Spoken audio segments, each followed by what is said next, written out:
Mr. President, the Diplomatic Corps relishes this privileged opportunity to present to Your Excellency and the First Family, the government and the people of the Republic of Ghana, our profound wishes for good health, peace and prosperity in 2014 and beyond. I am therefore compelled to convey best wishes to Your Excellency, the First Family, and the government and people of the Republic of Ghana in 2014. The Diplomatic Corps wishes to express its gratitude to the entire government of the Republic of Ghana for their tireless effort to create the peaceful, secure, and conducive environment for the Diplomatic Corps to perform its duties without any disruptions.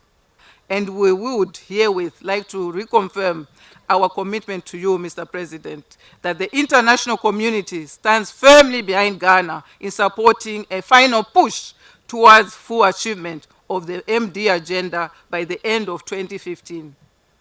Ghana again is setting an example for others in the region and beyond in providing opportunities for all stakeholders to come together and have an inclusive and open dialogue on how to ensure more inclusive economic growth and prosperity for all people. As most of our countries on the African continent will not be represented by our respective national soccer teams, we count on the Black Stars to break new ground by bringing the World Cup to Africa, as Ghana is not a stranger to firsts. Long live Ghana. God bless us all.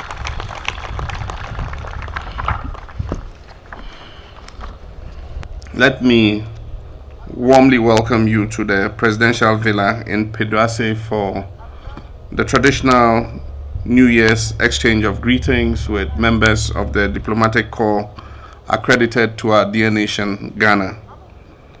Let me also take an early opportunity to extend a warm welcome to the 17 new heads of mission who were accredited to Ghana during the past year. My special welcome goes to the heads of mission of the 2 new countries which have reopened resident diplomatic missions in Ghana for the first time, and these are Colombia and Chile. We now have 126 diplomatic missions, consulates, and international organizations resident in Ghana. And we're expecting 4 new resident missions, Mexico, Serbia, Kuwait, and New Zealand, to be opened here this year, 2014. We consider these developments on the diplomatic front to be significant and an important expansion of our circle of valuable friends. Let me assure all of you that we place a very high premium on our friendships with your respective countries and organizations. We're also very delighted that these developments reflect the warm glow of rising confidence in Ghana by the international community. Indeed, our capital city, Accra, is fast becoming an important international and diplomatic capital in interstate relations. It is only the start of the year, but we've already welcomed the foreign ministers of 4 countries, Italy, China, Hungary, and Ethiopia, to Accra. This may be an indication of how busy this year is going to be for all of us. We believe Ghana has a lot to offer to the world. Our growing democratic dispensation, our rapidly growing economy, our drive for good governance, and the highly favorable investment climate, plus our high respect for the rule of law, should all serve as important attractions to all well-meaning partners who wish to join us to build a great nation. We're encouraged by the rising interest of the private sector in our political, economic, and pro-poor initiatives. Ghana will continue to be an active partner to your nations in promoting peace and security around the world. In fact, this historic location, Peduase Lodge, has served in the past as the venue for Ghana-led efforts to resolve a number of high-profile disagreements and conflicts, including the Biafran War, which occurred in our sister country, Nigeria. Your Excellencies, today, just 1 year into my term of office, I'm happy to say that most of the challenges that faced Ghana last year have been properly and fundamentally addressed. Our donor and development partners have resumed development assistance in critical areas of our economy. Now we're looking forward to an exciting and promising new year, 2014. Our economic management team, led by my capable Vice President, Kwesi Emisa-Atta, has begun the implementation of our ambitious 2014 budget. This budget is designed to achieve a proper calibration of our macroeconomic fundamentals to ensure that the economy continues to stay on a positive trajectory in order to address the fiscal deficit caused by expenditure overruns of the past. Government itself is exercising stricter financial discipline, and public sector institutions are being encouraged to make the necessary adjustments that will result in improving the well-being of our people across the nation. We are taking some tough decisions. We're swallowing some bitter medicine and strengthening the fundamentals to ensure a better and brighter economic future for our people. We believe that expanding infrastructure would lead to growth in our economy, but we currently have an infrastructure deficit of between 1.2 billion and 1.5 billion US dollars a year. And so we've taken the necessary steps to establish a Ghana Infrastructure Fund to address this deficit and bring the level of our infrastructure to that fitting of a middle-income country. This fund will support projects that facilitate the smooth operation of businesses and the creation of jobs and decent work for our young people. All these initiatives will feed into our post-2015 agenda for Ghana and Africa. Your Excellencies, ladies and gentlemen, just 2 months ago, as the year 2013 ended, Africa was robbed of one of her greatest sons, and the world lost an icon who inspired millions. The former president of South Africa and anti-apartheid icon Madiba Nelson Rolihlahla Mandela passed away peacefully in his home. He was mourned by millions of people, not just in South Africa, but all over the world. May I now, at this juncture, invite all of you to stand with me so we can observe a minute's silence in memory of an icon who was truly a symbol of excellent leadership, humility, forgiveness, and reconciliation, Nelson Mandela.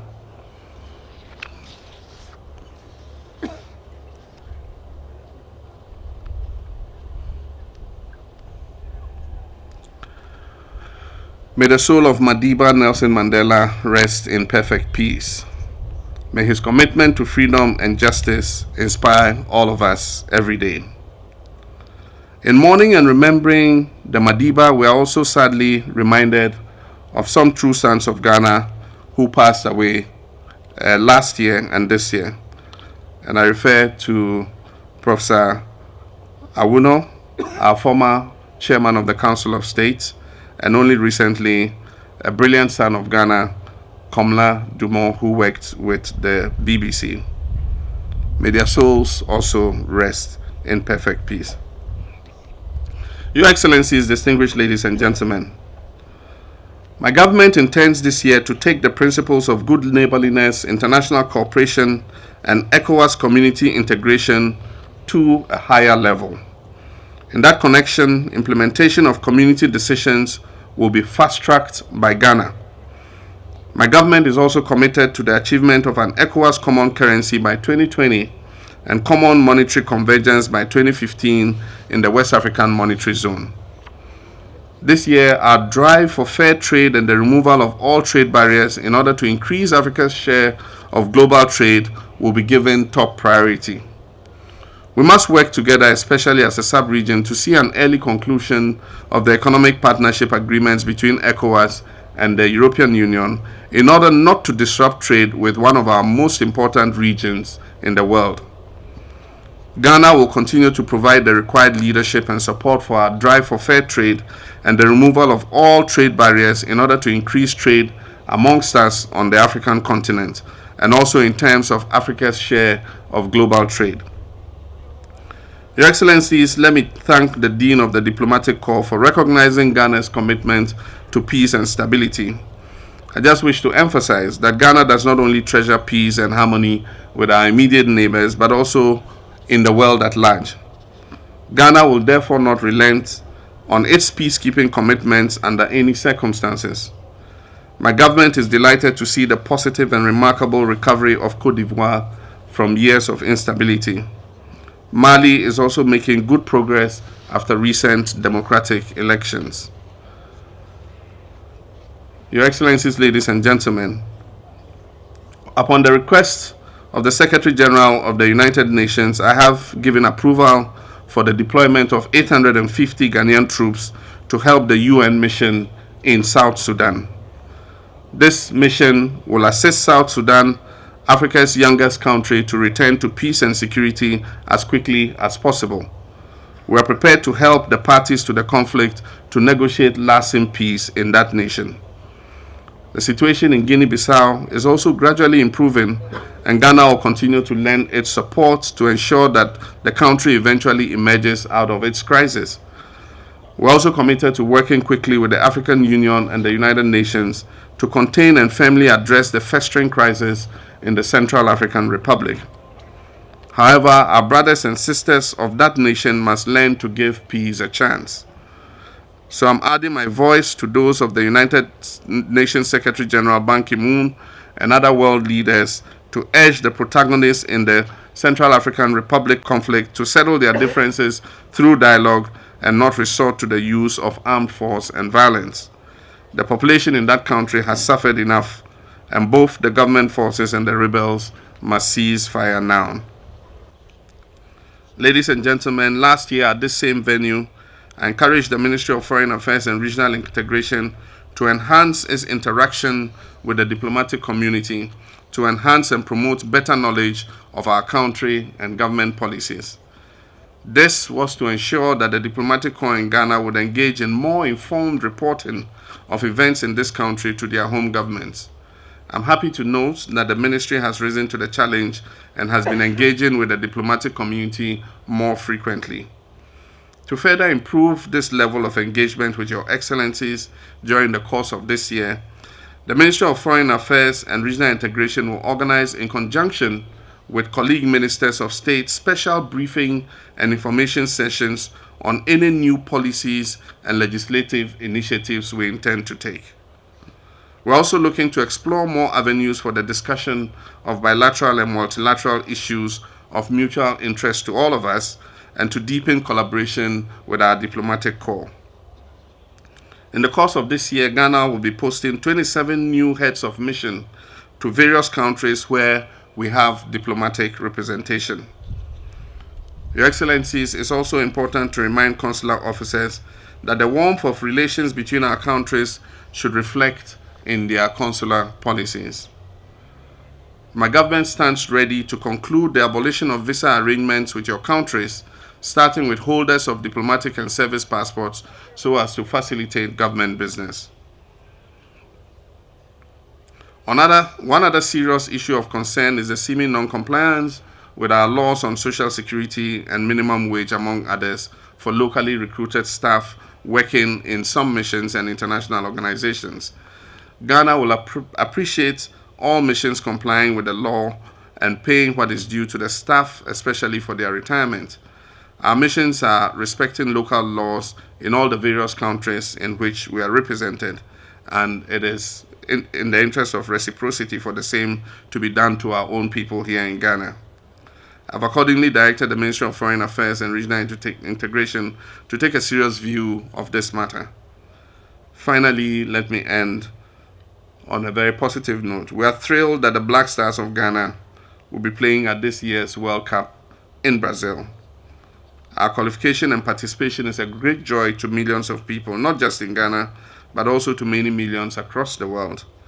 I wish to welcome and encourage all of you, if you have not done so yet, to join the list of leading fans and supporters of Ghana when the World Cup kicks off in June. My government and the people of Ghana are giving the Black Stars team all the necessary support to enable them bring us the ultimate glory, no matter what the challenges and opposition they encounter in Brazil. We believe the team is capable and Ghana can win the World Cup. We must win the World Cup and bring this glorious trophy back home to Ghana.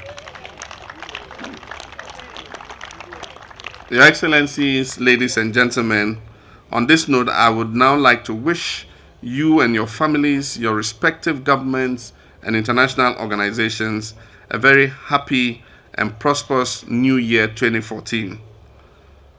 May God bless Ghana. May God bless our relations with all your countries, and long live international solidarity. Thank you.